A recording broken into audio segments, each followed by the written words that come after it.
আপনি কি জানেন, এমন একটি ছোট সূরা আছে, যা পড়লে আল্লাহ আপনাকে হিংসা, জাদু, শয়তান ও সব অশুভ থেকে হেফাজত করবেন? রাসূলুল্লাহ সাল্লাল্লাহু আলাইহি ওয়াসাল্লাম নিজেও প্রতিদিন এই সূরা পড়তেন। আজ জানুন সূরা আল ফালাকের আশ্চর্য ফজিলত।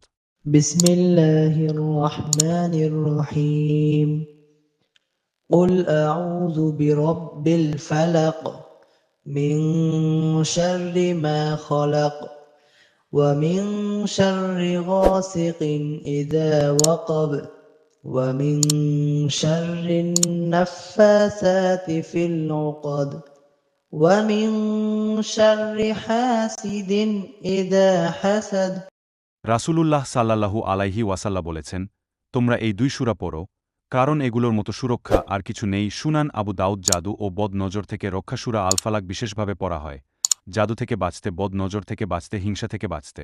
এই সূরায় আল্লাহ বলেন, হিংসুকের অনিষ্ট থেকে আমি আশ্রয় চাই। এটি সরাসরি হিংসা ও ক্ষতিকর শক্তির বিরুদ্ধে সুরক্ষা দেয়। রাসূলুল্লাহ সাল্লাল্লাহু আলাইহি ওয়াসাল্লাম প্রতিদিন সকাল সন্ধ্যা ঘুমানোর আগে এই সূরা পড়তেন এবং সাহাবীদেরও পড়তে বলতেন। ভালো লাগলে লাইক, কমেন্ট ও শেয়ার করুন। সাবস্ক্রাইব করুন আরও ইসলামিক শর্টস দেখার জন্য।